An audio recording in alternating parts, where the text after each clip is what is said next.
Welcome back, everybody, to the CHG podcast. What's up, guys? We're not together anymore. No, we broke up. Sad. She went home. I went home. I broke it up. Yeah. I'm sorry. I was looking for something more casual. Pun. I didn't realize the pun until I said it. I was looking for something more hardcore. Something more hardcore, and I wasn't down with it, so we had to go separate ways. So I went back to Washington State. But yeah, so we're back at it. Bad connections and all. It's wonderful. Anyways, guys, so sorry we missed last week. David had finals for his schooling for the actually neuro semester. So like, what is it? Is it just winter semester, or what do you guys call it? Second semester? I don't know. It's the semester I was in. I don't know. Babe, what semester was I in? What semester just ended? Spring? Spring semester. So semester still, okay. Yeah. Oh yeah. They're semesters. Yeah. Okay. Am I still spiking? I mean, by these little radiographs, maybe, but you don't sound like you're spiking in my earphones. Okay, that's fine. I moved the microphone a little ways away from me. Yeah. Okay, so, cool. Let's hope let's hope it's okay. Anyways, guys, yeah. So it's been a little while. Sorry, missed it. David's at it now. He's out for a couple weeks, and then he's right back at the grind. Yeah. Next week. There you go. Next week, he's at the grind again. So yeah, we're gonna get right into it. What we're playing. So for me, it's pretty simple. I'm still playing Horizon, and only because they added a good amount of content afterwards. So they added the Frozen Wilds, which is what everyone knows, that big expansion that they had, which I completed that. And it was actually pretty solid. And what's funny about that is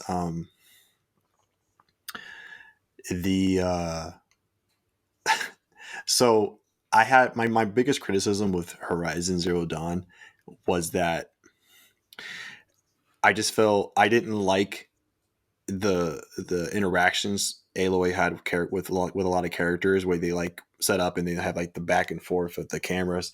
I didn't like that. I thought that was kind of low quality. I had to keep in mind this is 5 years ago, but then when I think about it, I'm like, wait, no, because just 1 year after that shit, God of War came out, and even when he would have conversations with some of the characters, it was a lot better than how. Yeah, but those weren't interactive though, right? I'm talking about actual. I'm not talking cutscenes. I'm talking about actual. He did interact with some people. I don't remember you being able to like do the like. Well, I played it more recently than you did. That's true. Okay, that's very it's true. It's not okay. It is. Yes, it is not to the extent that Horizon has it. Yes, yeah, that's true. I don't remember at all. But it does happen from time to time. Okay. But still, it's just I just don't like it. I don't like how some games have that if they're not a Fallout game. Like I only want that in Fallout, like because that's a Fallout thing to me. Like I feel like almost like they trademarked it. But yeah. So,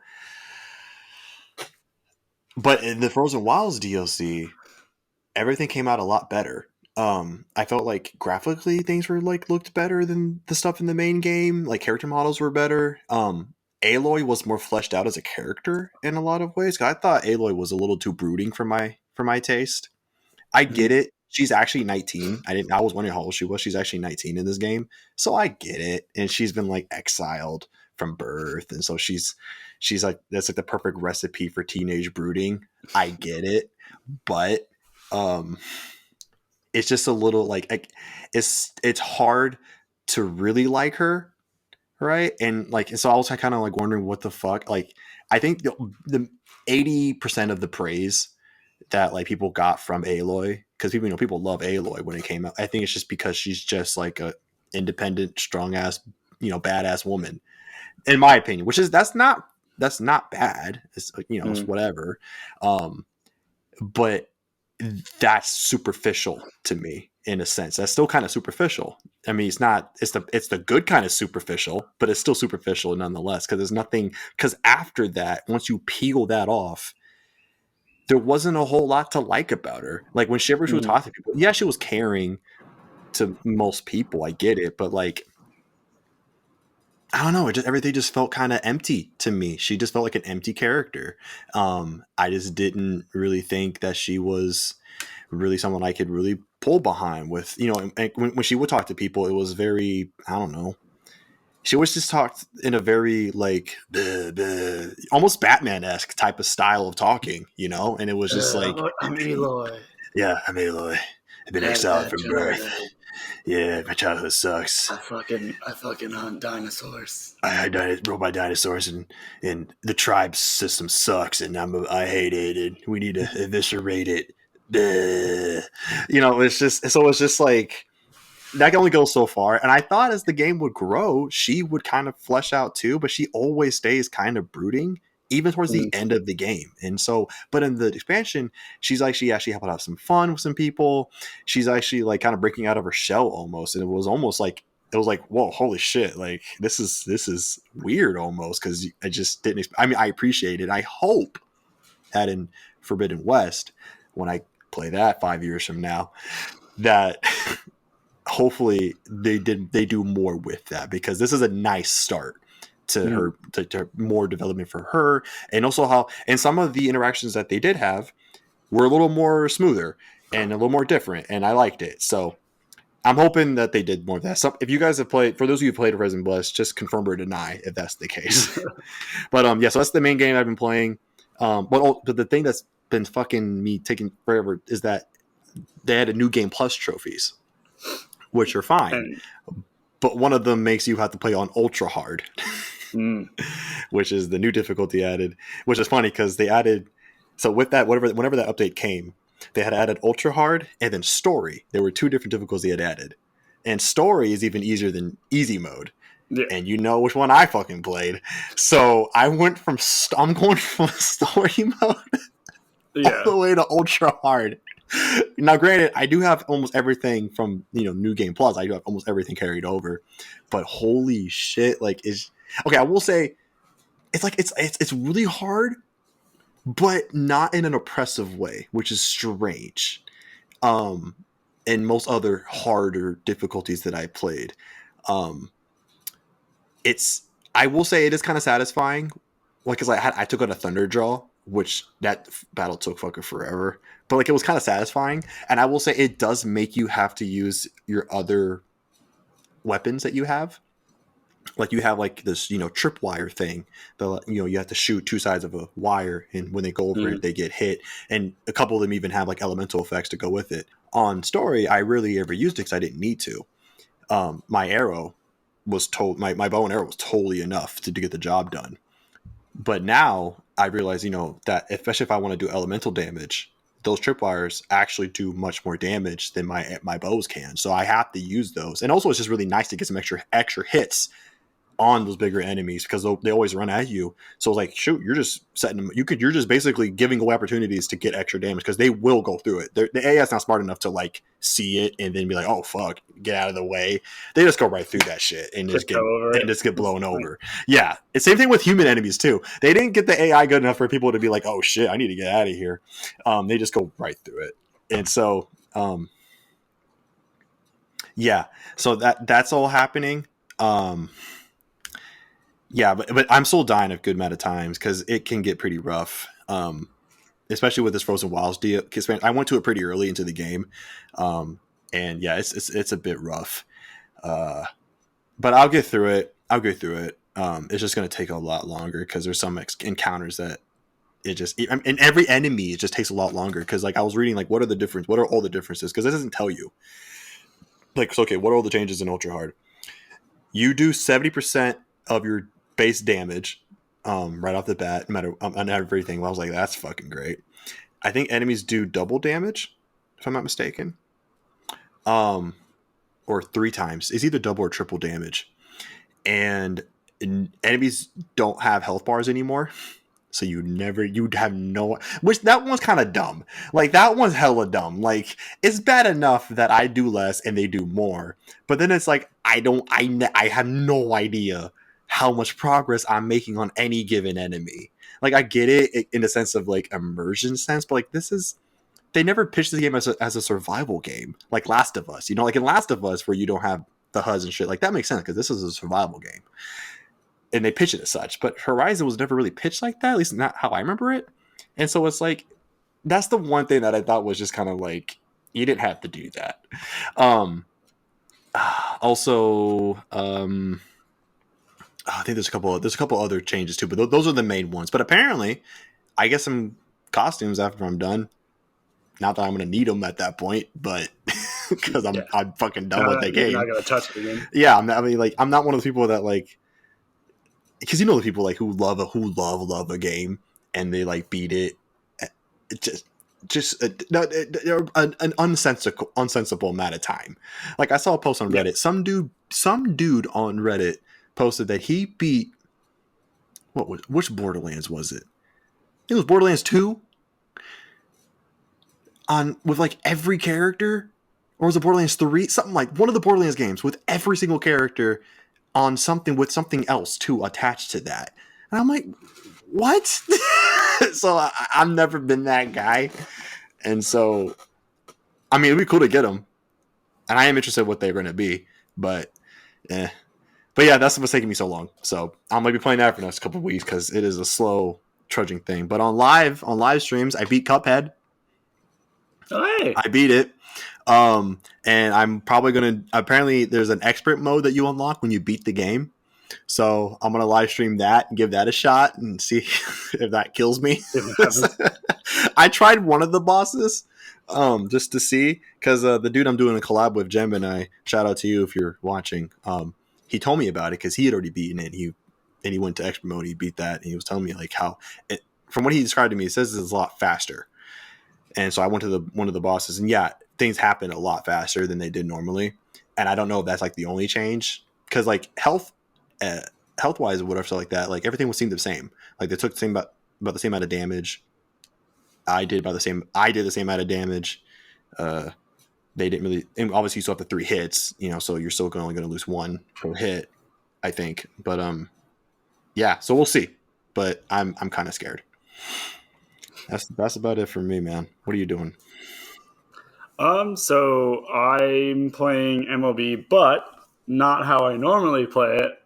I'm finally trying the Diamond Dynasty mode, which is the like. Is that their Ultimate Team stuff? Yeah, Okay. yeah. But I'm not spending any money on it. Yeah, because you can't. Are you kidding me? Yeah, I had no money to spend on it.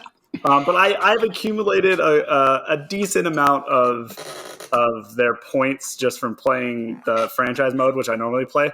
But I'm still going against guys that have like, full on, 99 rosters pretty much, all top tier guys. And I'm faring pretty well. I think I'm probably 50-50 right now, wins, losses. I'm because like I was watching one of the YouTubers that I watch. He does baseball content, like real baseball. He recaps games and stuff. But he'll also play Diamond Dynasty, and he was getting really frustrated with the game. And I watched like 4 of his videos, and he lost 4 games in a row, and he was just super pissed. And like it was one of those things. And I apologize, Fuzzy, if you're watching this. But I was like, it was one of those things where you're watching, you're like, I could do better than that. Well, everyone thinks that they can. Yeah, but because he swings at everything, at every pitch, he swings at it. And he even says it, like he does not walk and he swings way too much. And he was like, oh man, if you play, that it's really hard not to swing. And I'm like, I bet I could. And I think I've taken in like the 4 games that I've played, I think I've taken like 3 walks. So I almost have a walk per game, which is still not that great, like compared to like real baseball. But I'm doing pretty good. I also played my friend because he was like, oh man, you've been avoiding me. You've been avoiding me on MLB. I'm like, look, man, like I'm ready to go. Let's do it. And so the first game, we get to the 3rd inning, and I am up 7-1, and then we lose connection. And then the second game, when we try it again, I mercy rule him by the 5th inning, 14-4. I hit 7 home runs, 3 with 1 player. And like this is the first time I've ever played somebody online. Well, not I guess besides the Diamond Dynasty, like today is the first day that I've ever played online. And I just mopped up with him. But like that being said, Sean, if Sean ever watches this, which I doubt he would, but if Sean, if you're watching, you know you can get me on Madden. So we'll go back and forth with those two. But no, it's fun. It's also fun like knowing that these guys like paid for all this shit and I'm beating them with the free cards. And also like they get so salty. Like I've had of the 4 games I've won, so I've won. So I've played a lot more than 4. So I've won 4 games, and I've probably played like 8. Of the 4 games that I've won, I have only gotten to like an actual winning condition, so like the end of the game, 1 time, because every other time they've either quit or disconnected. Uh-huh. Yeah, which thankfully still counts as a win for me. But yeah, they just disconnect because like yeah, I don't know, they get salty and people like, man, people are so like watching Fuzzy's content like and hearing about like toxic play and stuff. So I know like what people do to be toxic, and it like everybody does it. I'm like, this is bullshit. Like, and I love it. I love it when they're doing something toxic and then I just like sit them down, like I strike them out or I launch a homer on them. It's great. So yeah, people be salty. People be mad that a person who only has 8 games underneath their belt and hasn't spent a penny on anything is spanking them. But there is nothing better. There is nothing better than to be getting hate in whatever way, and to still be coming out on top. There is nothing better. I had that a little bit in various online games when I had to play them on the PS3 back then, because that was probably the most active I was online, like talking to people online was on the PS3 era. And yeah, sometimes you'd be getting shit. Like Motorstorm was a big one for me. Motorstorm Pacific Rift, the second one. Man, shout out to the fucking Motorstorm series. Oh my gosh, if that ever came back. Whew. Anyways, yeah, so I'm playing that. That was fun. I'll probably continue to play it because why not? You've been on a hot streak, bro. Keep playing. Yeah, it's fun. Like it would be cool if I could get like up into the ranks. Who knows? I'm just starting, so like that's another thing. Like they rank you. So although I'm playing people above my rank because there's not too many people now, just getting into the game, so there's not a lot of people at my rank. But I'm only playing people just a little bit above my rank. So we'll see what happens when I get to the guys who are like really good at the game or maybe even just decent at the game. Maybe I'm just playing all stiffs, because there's definitely, I played one guy who swung at fucking everything, just like the guy I watched. Like I would throw balls way out of the zone and he'd just hack at them. And then one of the guys that I lost to, he really good discipline, wasn't swinging at anything out of the zone, was really good. And all of my games, I've been in competition with them up until like the 7th inning, and then I misplace a pitch and they fucking destroy me. But yeah, it's fun. Have fun with it. Yeah, oh, dude, no man, I remember all that hate. Guitar Hero, of course, was it? I imagine half the ones I got on Guitar Hero were the same as yours. Like, because it doesn't take, because I mean, there's not really any toxic stuff you could have done on Guitar Hero. It's either you play or you don't. Yeah, you can't like fucking like hack the other team or the other person, whatever. But what happens is, you play an expert and you're like, which is weird. Like people, I don't know what people. I think people are just fucking around or whatever, because like you go to expert intentionally, you can't mistake it.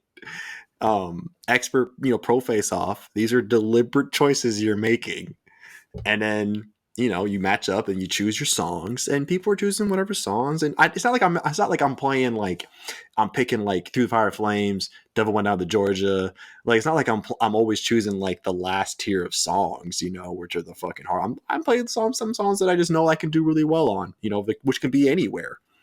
And I play like the first 30 seconds of the song.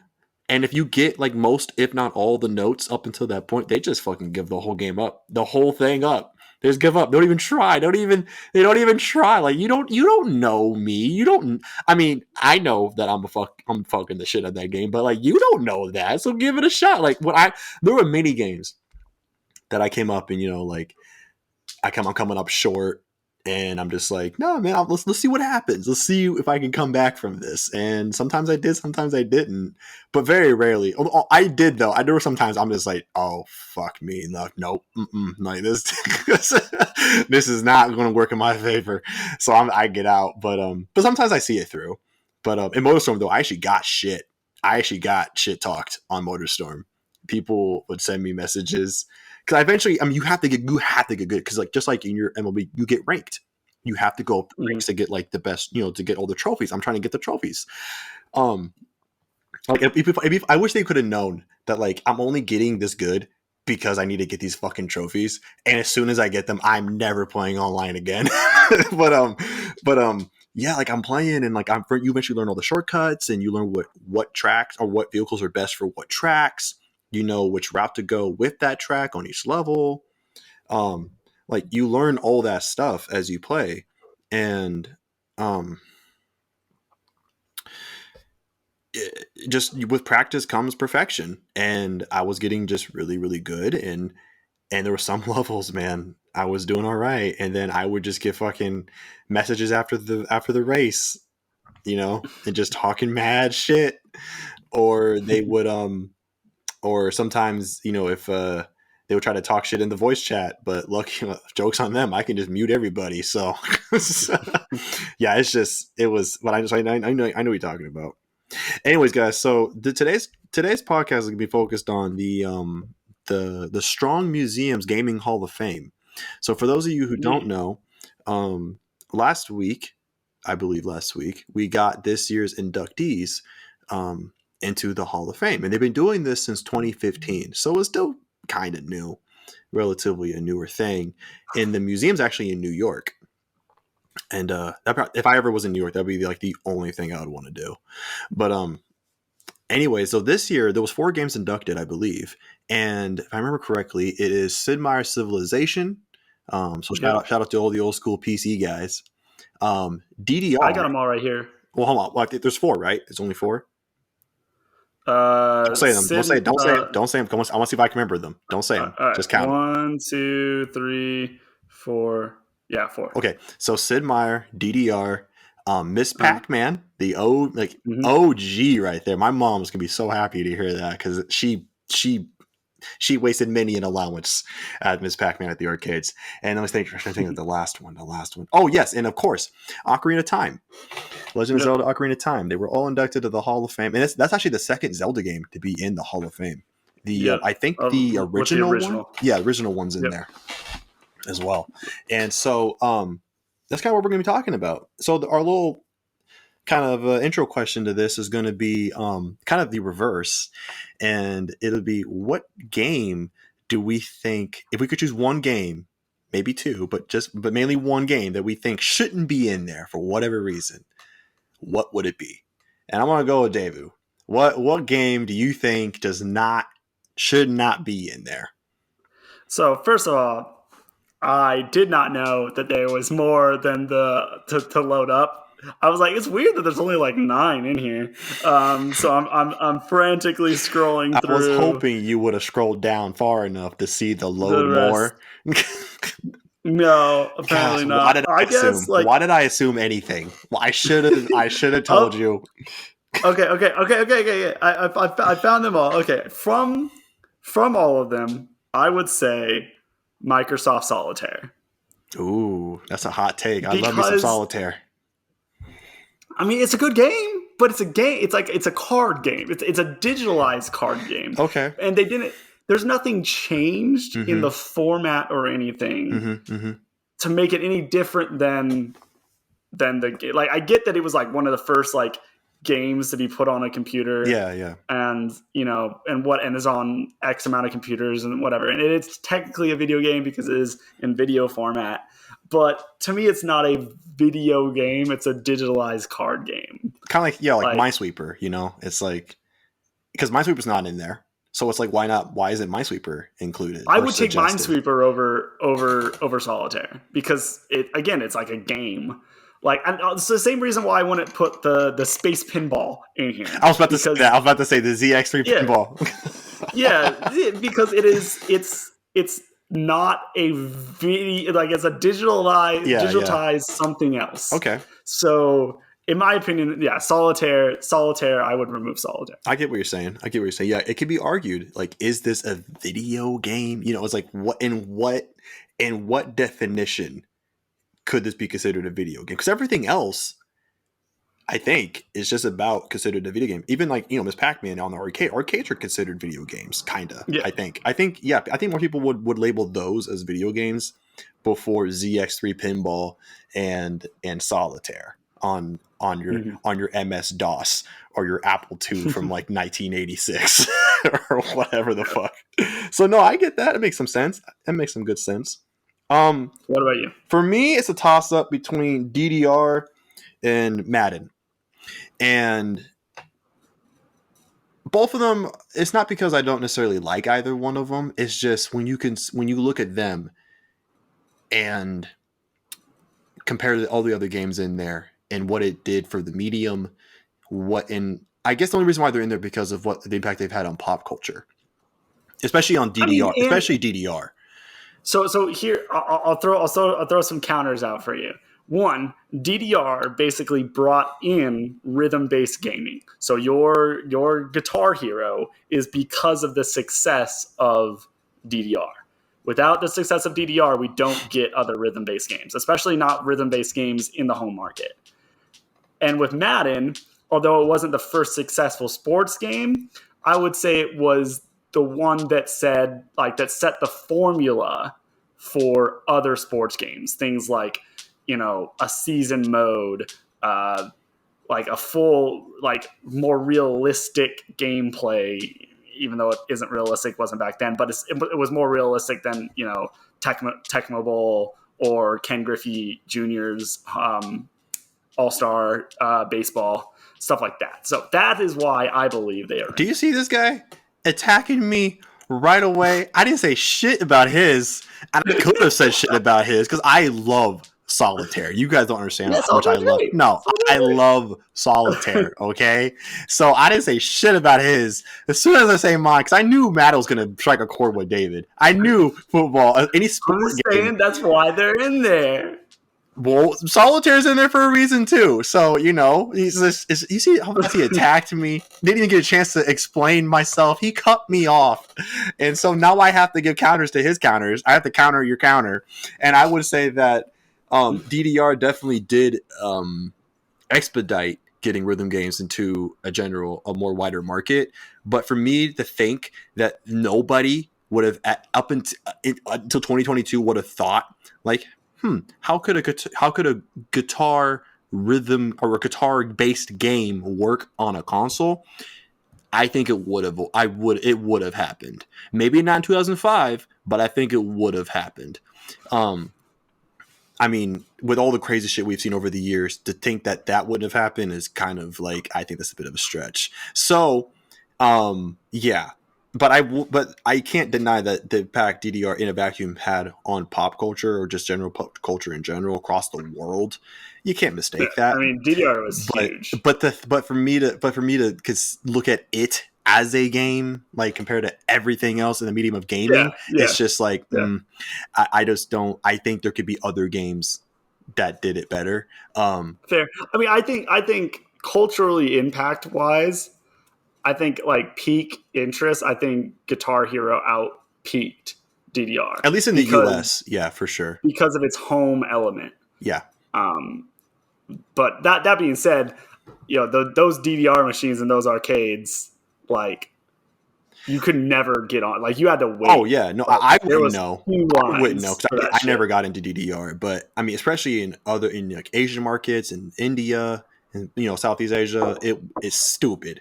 I mean, in the local bowling alley that I went to, anytime like I was talking, my mom was talking to the guy at the local bowling alley, and at the peak of DDR, he was like, "There's more people here for DDR than there are for bowling." Yeah. I don't doubt and that's it. they have one DDR machine, and they got fucking 25 lanes of bowling. Mm-hmm. No, I don't doubt it one bit. Trust me. Like again, I'm not denying the impact. I'm just saying I think there could be other things that did it better. And as far as I probably would take Guitar Hero over. And as far as Matt is concerned, I mean, again, I think it's just looking at it as like, I think it depends on how strongly you look at sports games, and like commercially, sports games have done just incredible dividends for the gaming industry. It's stupid, right? I mean, because there's so many people, including yourself, you know, that either did play a sport, don't play a sport, wanted to, or don't anymore, but still want to feel like they're in the game. This is the closest they ever got to it. You know, especially back in, what was it, 92, 94 when the first Madden was out? Somewhere in the early 90s. You know, I can only imagine, like, for every would-be football player or fan, you know, to be able to actually play it in what a, you know, in the closest sense to realism at the time that there was. I can only imagine how they felt, right? But to me, I think it's a bit too niche for me to, you know, again, it goes back to just like, you know, everything else, like, because like football games only impact sport games, whereas I think other games, their innovations can be pulled into other, you know, several different genres of type of games. You know, that's kind of where I'm getting at. There's not much flexibility with what comes with a sports game that can be applied to the wider medium as a whole. And so it's just like, it's just like, I mean, but again, I do get it. I get it. And I think there was going to be, I mean, there has to be a sports game eventually in there, but, just for the purpose of the question, though, for me, yeah, Maddie can get out of there. I understand. Yeah. So, anyways, we're gonna get into the funner, the more fun. Funner. Oh wait, what? Fuck it. We're gonna get into the funner topic here. We're gonna talk about 3 games that we think should be in there, or we hope would be in there. Now, there's the list. Now, there's actually an ongoing list of inductees that every year, which I did not look. That I don't mean, yeah, it's fine. I mean, I think it changes every year because, you know, some, you know, because they pull from them, they got to add more in. So, but there's like a long standing list, and the ones that don't get chosen carry over, I think, to the next year. So they already have like a small little list that they choose from on a yearly basis. But it's only like 10 or so games. It's not a big list. So we're thinking about putting, you know, thinking games that are not on that list and that we wish would be on there for contention, or just to be outright thrown in there. So I think we should go back and forth, one at a time. And I'll go first. And my first one is going to be Batman Arkham Asylum. Or City, it doesn't matter. The Arkham series of Batman. And I think, first of all, enough time has passed to where it could be in contention, because I mean, Halo, I think, is in there, or if it's not in it, it's in contention. The original Halo is in there. Yeah. Okay. Yeah. Halo and World of Warcraft, is in there, you know? So I think enough time, it's almost, you know, it's 12 years or so. Enough time has passed to where I think it could be at least considered. So, you know, and just the pedigree that series has, even if you just took the first 2 games, you don't even consider Origins, you don't even consider Arkham Knight, just looking at those first 2, the pedigree that they established at the time and going forward for open world action games, superhero games, especially superhero games, it cannot be understated. You know, like, it was just nobody. Like, if you weren't old enough in 2009, first of all, I apologize. It sucks. I'm sorry to hear that. But for those who were, everyone knows where the state of superhero-based games were at that point. And that was at the fucking pits. The pits. There were some here and there that were okay at best. But I don't know if X-Men's Wolverine had came out yet. I don't think it had. I think it was the year after. But we hadn't had a stellar superhero game, and people were just like, how can you not do this? Like, how can you not? Like, it's so easy. And then Rocksteady is like, we'll show you how easy it is, and they fucking did it. And I remember my stepbrother played it before I did, and I remember watching him play it, and he just fucking blown away. And he was like, wait, is that voice actor the same one from the show? from the animated show? And he was like, yeah, that's him. Like, that's the joke? Oh shit! Like, like just to hear those voice act, like even getting the authenticity of all those voice actors from the original show and stuff, just iconic people playing these characters was amazing. And then and then not only that, but just like the combat was so simple but yet so satisfying, and can be more convoluted than you would think it would, but it still always works out. I definitely appreciated all the lore that they put in, because like I'm not the biggest comic book buff by any means. So when you find all those little Riddler stuff hidden everywhere, and you start reading these backstories of all the characters, like when they first showed up, and everything like that, and you hear like their clips, and everything like that was amazing for me. That's how I found out that Talia al Ghul was like a love hate thing with Batman. And so when the last movie in the Christopher Nolan trilogy came out, and that chick was revealed as Talia, I was like, oh shit, he about to get betrayed so fast. Like it was great, but it was great that I knew that, and I would have only known that because of the game, but just it. But what a different, like, I guess pseudo open world. I guess Arkham City is kind of open world, but like just what it did for just a more open ended third person action game cannot be understated. Its presence is still felt to this day. You could look at Shadows of Mordor, Mad Max, Spider-Man. The new God of War. Then New God of War. Okay, I wasn't sure if that took it from there, but Oh yeah. Okay, cool. I wasn't sure that. I didn't know that was an inspiration for that game, but yeah. Well, I mean, the style of combat. I don't know if they would have directly like been like, yeah, Arkham Origins, Arkham Asylum inspired us, but you don't have that style of gameplay without. That's kind of true. That's kind of true. We hadn't really had something of that like up until that point. You're right. You're very much right. And also like the detective bits, you kind of see inklings of that in other games. Like Detroit Become Human, I think feels a little bit like that. Like some of its detective bits kind of remind me of it. Other games where you have to put pieces together, it kind of just makes me think back to Arkham Asylum and City. So that's my first game. What's yours? So first off, I'll state my criteria. Oh so yeah, he has different criteria. I'm going to take my criteria basically from the same criteria that or the overall criteria that the MLB takes their Hall of Fame thing, or NFL, like a general concept. Why are you making a sport thing? Why are you bringing it back to sports? All right, because they're the ones that came up with the Hall of Fame. Okay, whatever. All right.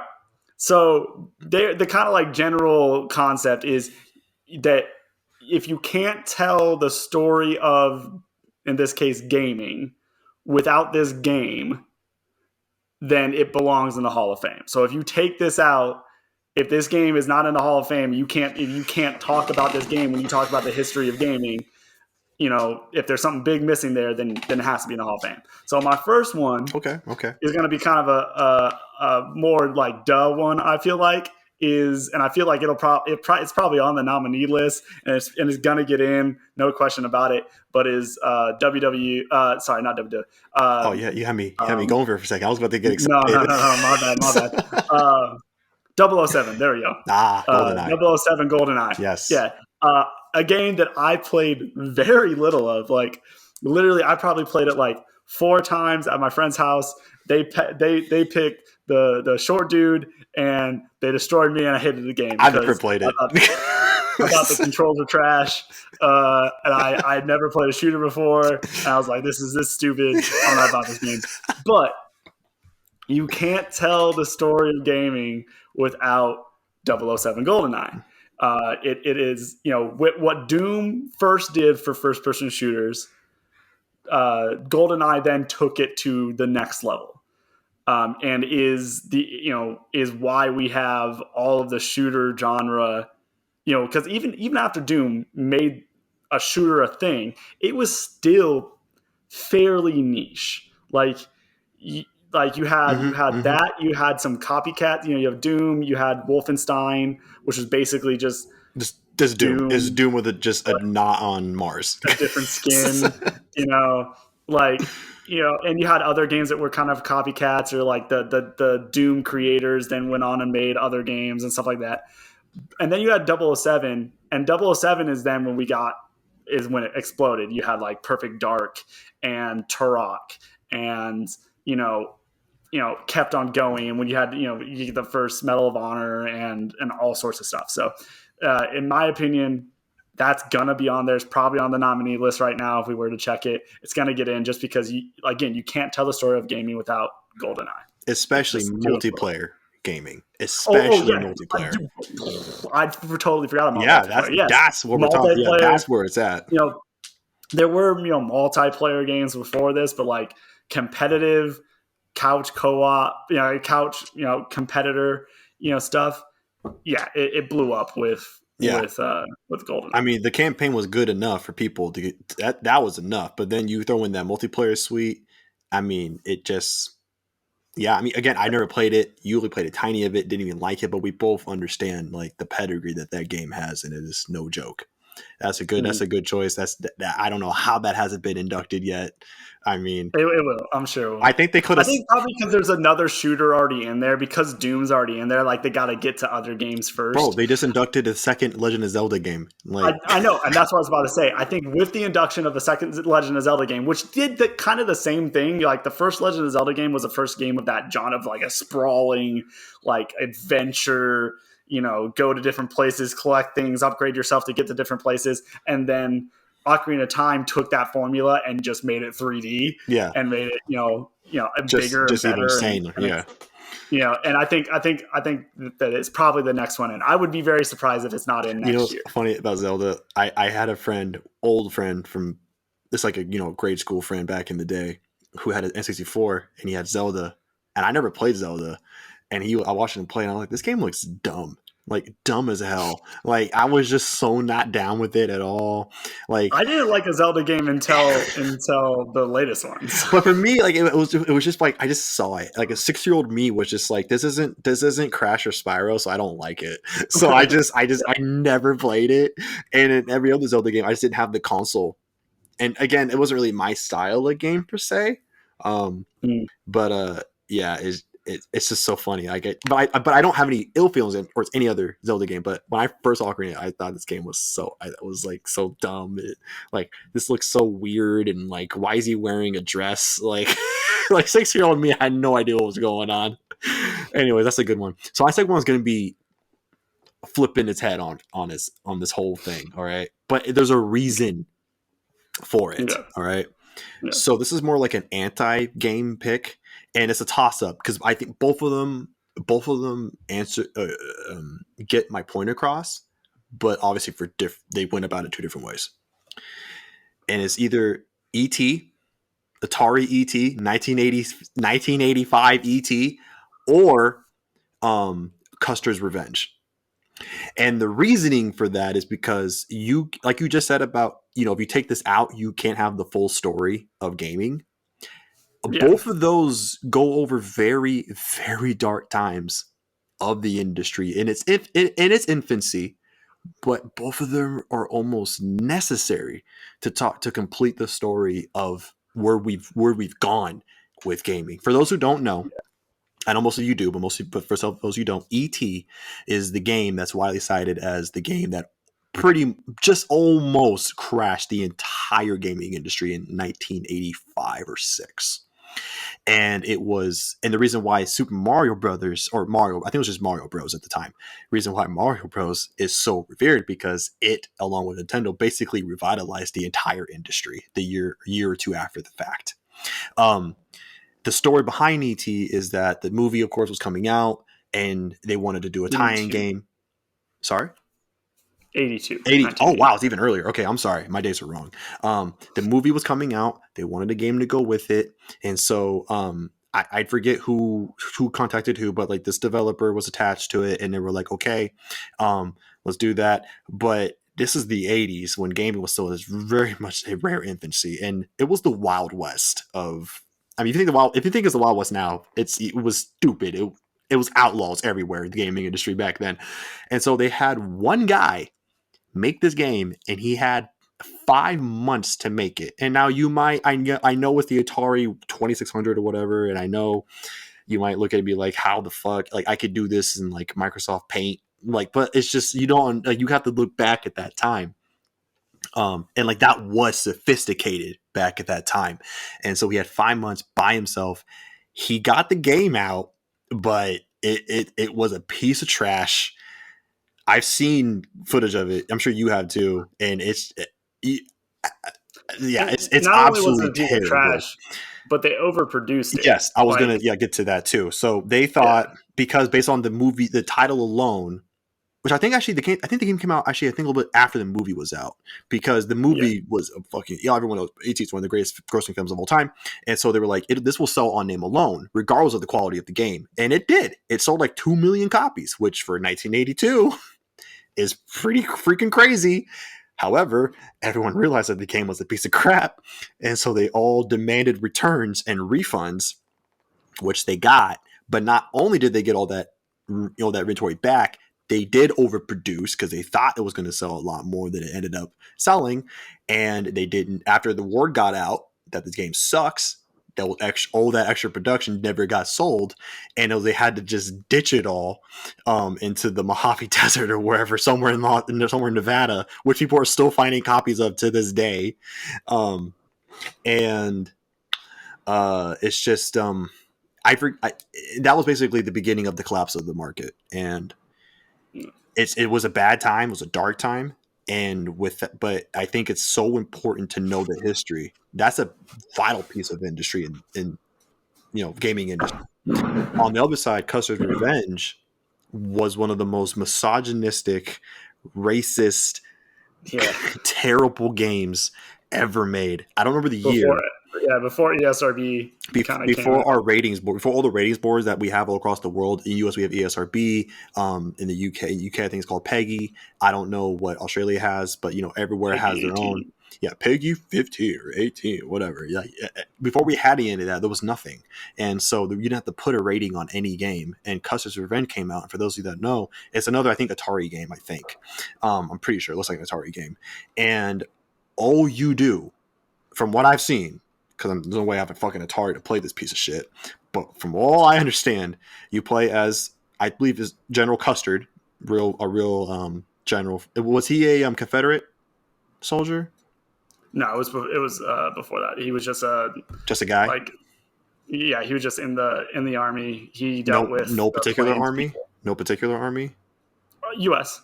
U.S. Army. Okay, so he's just he was a real person, just some army guy, and you start off on one side of the screen, and on the other side of the screen is a naked Indian woman who is tied against a like a wooden pole, and you're naked. Colonel's naked, and she's naked. You can't really see all that well because it's a fucking Atari game, but yeah, he's naked.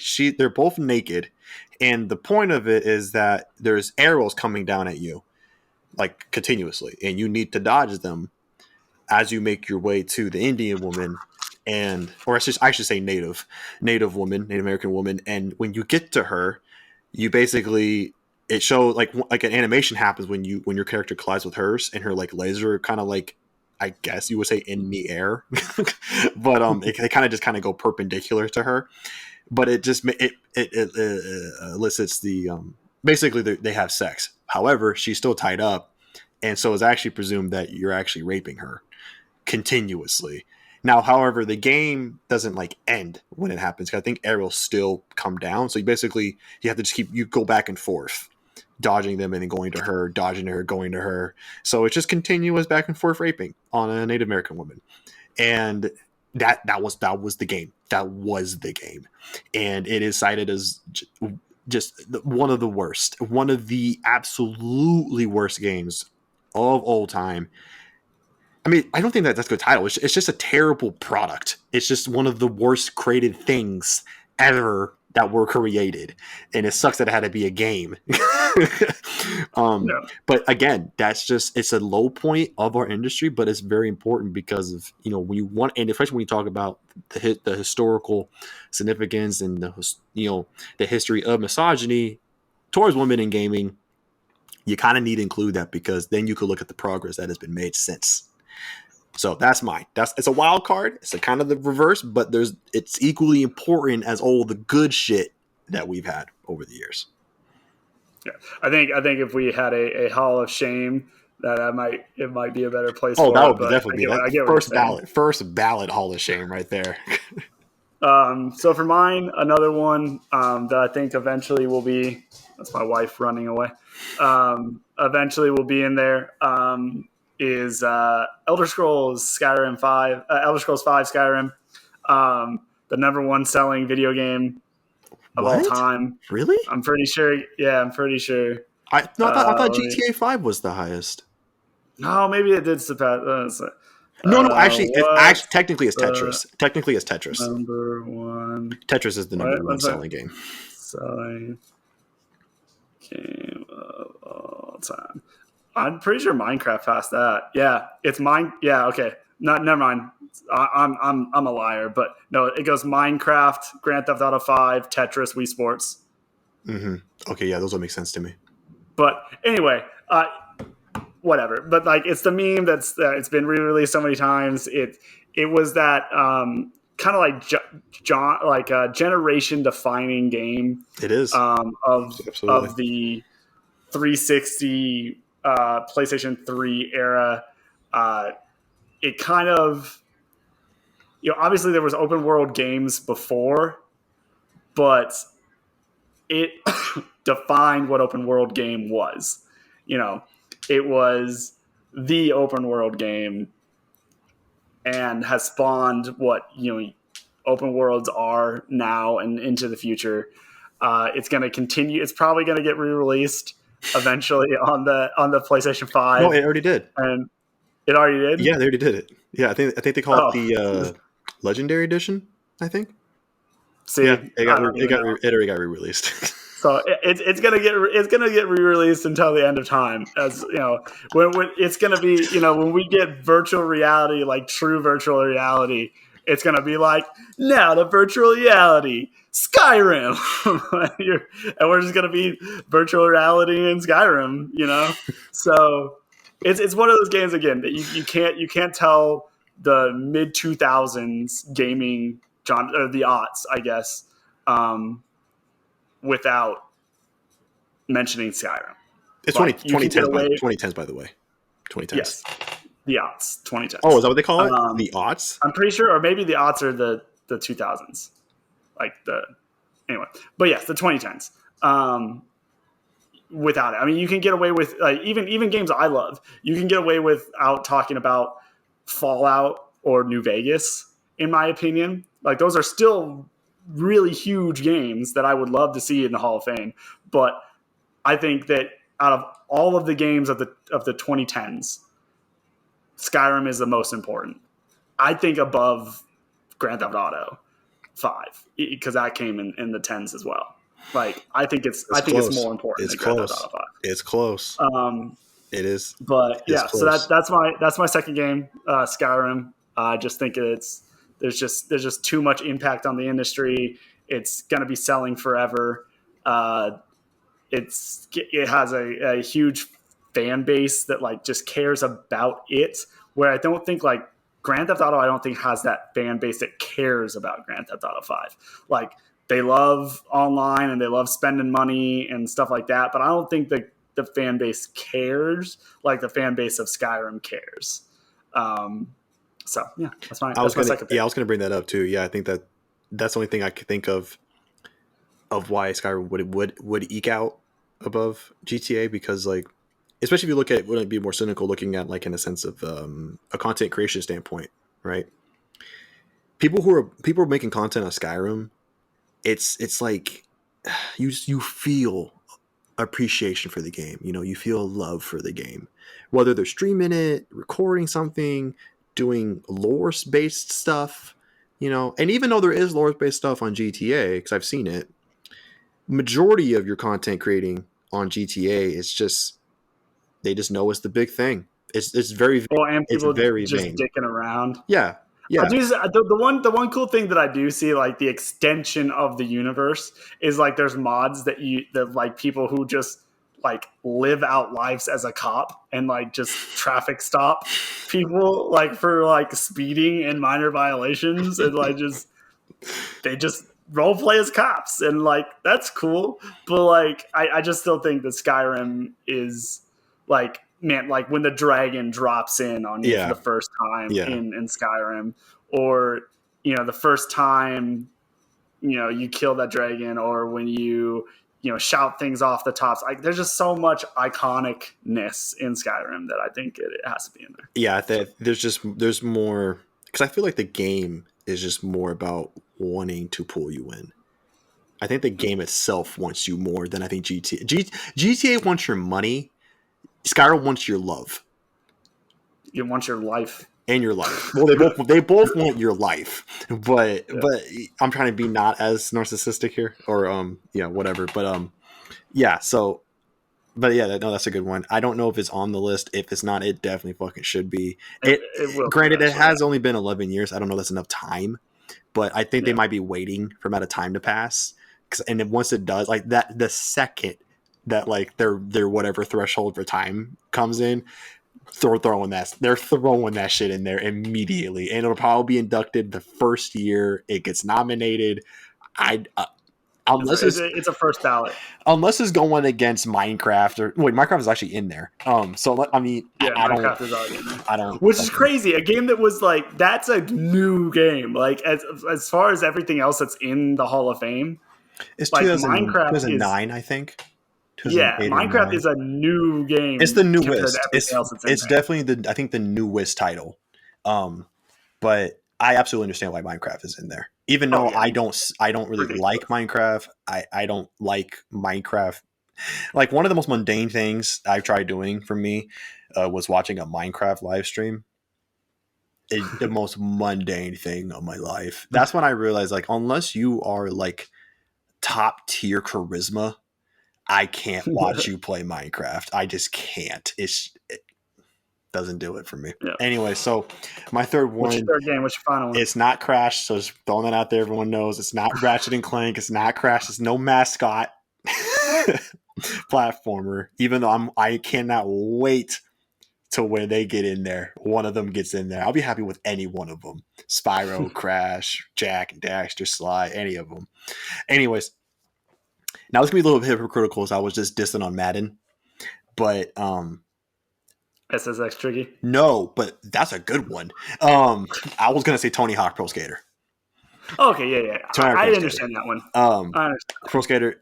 It's just, even for my criteria, like that one would get in with my criteria. I think so, because like, yes, it is technically sport, but skateboarding has a wider appeal. It's extreme sport. It is an extreme sport. Yes, I feel like it's a different genre. I think so too, but I think most people. I think if you're being basic, you would just make it a sports game.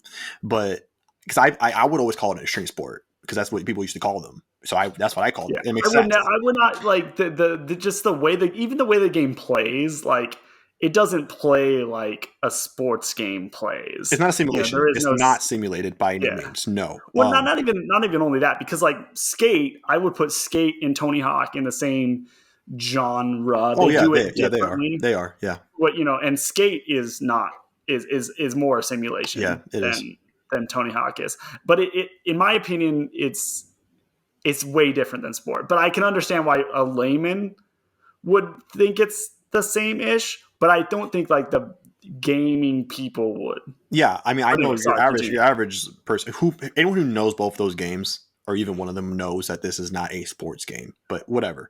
Anyways, yeah, I think skateboarding, or most extreme sports games, have a wider appeal than your traditional sports games do, and so. Just in the same vein as, like, okay, a lesser degree, but like, GoldenEye, everyone talk about GoldenEye, everyone talk about Tony Hawk. Everyone was talking about Tony Hawk Pro Skater. Up until like Skater 1 to like 3 or 4, you couldn't, like, almost like everybody had at least one of those games, or played one of those games and had a bunch of fun, because just like with GoldenEye, the multiplayer stuff you could do was great. Mm-hmm. Granted, it is only to 2 people instead of 4, but you could play tag, trick attack, tag, or horse, those also tag, all that shit. It just and of course you can't forget the soundtrack, which is just iconic at Yeah. this point. It's the perfect capsule for 1999, for 90s in general. It's just this little, it's like a tiny slice of what gaming was like at the time, and Mhm. you can't tell that story of 90s gaming or whatever, PlayStation gaming and 64 gaming, without including that title in there. And it's just, culturally, it's, everyone knows it, or across the world. And I think that if it got inducted, I don't think anybody would bat an eye, even if you didn't really play Tony Hawk games, skateboarding games, or anything like that. But for many people, including myself, that was like the introduction into extreme sports games, and that like was started the craze. And I fell right into it from then on. I'm a huge fan of extreme sports. I was playing them all growing up, all the Tony Hawks, of course Dave SSX. Mirra, SSX. What's up? Dave Mirra Yeah, BMX. no, don't fuck around with Dave Mirra BMX, freestyle BMX. I play the shit out of that. Matt Hoffman's Pro BMX, which was basically the biking version of Tony Hawk. Dave Mirra was a little different, but Matt Hoffman's was literally a carbon copy of Tony Hawk, because it was made by the same people, Neversoft, and you could even play in the warehouse in the Matt Hoffman game. So that's how That's funny. like there's the connection there. Like it had like special tricks you could do, which I thought was so fucking dope to see the special tricks that you could do with like bikes. It was so nice, and fresh, and cool. In the PS2 era, there was even a game called Aggressive Inline Oh skating and yeah, yeah, yeah, rollerblading, which yeah. I played the shit out of. And of course, all the snowboarding games like It SSX, had of the dude with course. the beanie on it. He was like Yeah, rail yeah, grinding yeah, on the yeah, yeah, cover. yeah, Yeah. yeah. I play the crap out of that. If they bring that on the PS Plus premium thing, I'm gonna lose my mind. But all the same, snowboarding games included. Played SSX, of course, because who didn't? But I also played on the N64 side. I played the 1080 series. Played the shit out of those. Cool Borders. Shout out to the Cool Borders way back in the day. And then I'm even Amped on the Xbox. I never owned an Xbox, but I would always on the demos, at the Target and Walmart's. I always played it, and I always had a good time. So and I'm not the only one. It was like the gateway, not way, the gateway into spring sports games, and I think that's the case for thousands and thousands of people. And so that's my last one. What's yours? So I'll wrap this up since we're pushing an hour plus. But so this is another one. This is like probably my most controversial one because I feel like my first two weren't very Good, controversial. I think we could both good. agree that I need that it. both. I don't necessarily think you'll think this is that controversial either. Oh well, But okay. and I can't decide whether it's the first in the series or the second game tech. Well, I guess they're different series, but you'll see what I mean. It is either Demon Souls or Dark Souls. Ah, yes, yes. And it is because we are to a point in gaming. We were to this point by the time Demon Souls came out that pretty much every genre of game has been made. Like we're running out of new genres, you know, and I feel like yes, even though technically Demon Souls / Dark Souls, I'm going to give it the Dark Souls because that's when it really popped off. Demon Souls was only on the PlayStation 3. It was a weird, obscure Japanese title that some people played and loved, but it wasn't a big thing. Dark Souls was when it really first started to gain momentum. But even though those games are technically third person hack and slash adventure, RPG, kind of mishmash of stuff, eventually they became their own genre. There's a reason why things are referred to as Soulsborne games, and it's because that's a genre now.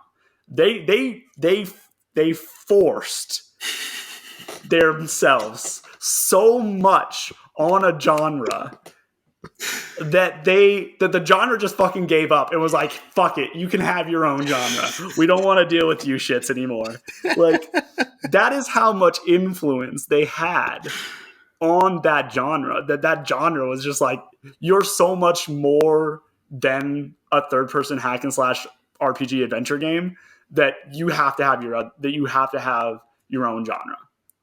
And again, I don't think you can tell the history of gaming without that. You can't, when a game does what the Dark Souls series does, and then all the way got up to Elden Ring, and took a genre that should be by its very nature niche, because it is a subset of another genre that is already a niche genre.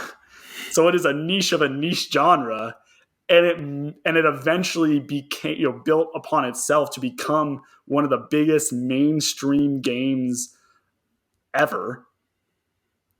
That's huge for me. And yes, also I love the genre and all that stuff. Yeah, I mean, you don't have to But love it to know. I don't love them like you or a lot of people, yeah, but but you love yeah, Neo, and that is literally, you literally would not have Neo without Dark Souls. Like, quite possibly, quite possibly.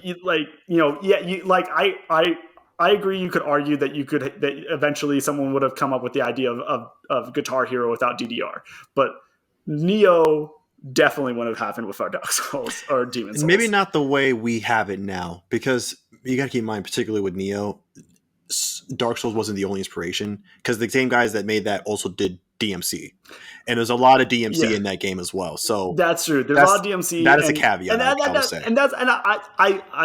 I will have to admit, DMC, Ninja Gaiden, were obviously huge inspirations. Not only that, but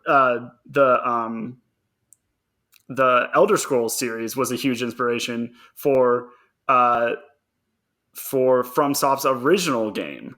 Oh, what is it called? I can't remember. Armored Core? It's no. It was a more like a old Elder Scrolls dungeon crawler. Yeah, I think I've seen it game. before. I think I've seen it. Yeah. But yeah. So, but in my opinion, they forcibly created their own genre. They forcibly made their name a thing. Like, it's something you use to describe other games, not just their game. Where Skyrim, even with how big Skyrim is, it never became like, you might get a Skyrim like game, but Skyrim's still an RPG game. Dark Souls is a Soulsborne game. Yeah. It is its own genre. So yeah, that's my last one. I just think it's really important. So yeah. I want to provide some extra context because it's so important, because you're bringing that's a really good choice, and I was thinking about choosing that too, Dark Souls particularly. I would like to give Demon Souls the edge, but either one works. It doesn't happen very often, people, when a game can become its own identity, right? To the point where things are clones of you. Very rarely does that happen.